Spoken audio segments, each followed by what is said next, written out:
السلام عليكم ورحمة الله وبركاته. بقنا جاي عن channel خيار فتنجتة الرسم مدري أداتكو سنيف كابد دفيرة مدرين الرا فيديو جبابا يوخان شورت فيديو كمتي فيديو يوتيوب رتي ألبام نخن جودا نهور دفع جل كبا أكو فيديو خان ألبام نتي أبي يوتيوب كينيا نبنا أكو ما أركا جرتن فيديو أبي إيجا بني بودا أبي أكو ما دران فيديو جل كيجو أبلود غونتي إدو أبلود كنا في الجودان wanta irratti filannaa sana booda iddoo your channel jettu kana ni cuyna erga cuyne booda kunu haala kanaan sirritti amma na hordofuu qabdan jechuu kan irraa adda ta'a jechuudha. Amma iddoo bakka viidiyoo keenya barbaadnu ni cuqaasna sana booda viidiyoo ol baasuuf feenu san ni filanne jechuudha.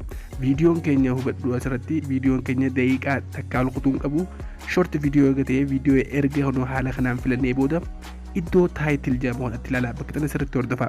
Iddoo title jedhu kanatti hashtagii short yookaan ammoo description jalatti hashtagii goonee short akkuma argaa jirtan kanatti hashtag fakkeenya kunoo sulluma ni fudhadha. Kanaaf eegaan fudhadhee booda sulluma kanarratti shortis jedhee barreessa jechuudha.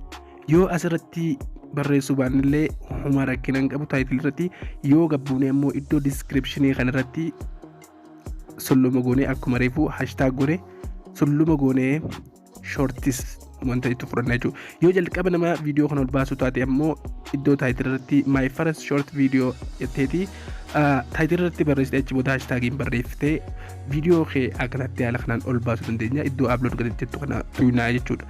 Warreen haala taatan channel kiyya kanaaf subscribe godhuun akkasumas notification bell icon yookaan notification isaan banuun viidiyoo kana hordofuu hin dagatinaa. Viidiyoon kun yoo isinitti tole like tuqaa waan na daawwattaniif baay'ee galatooma.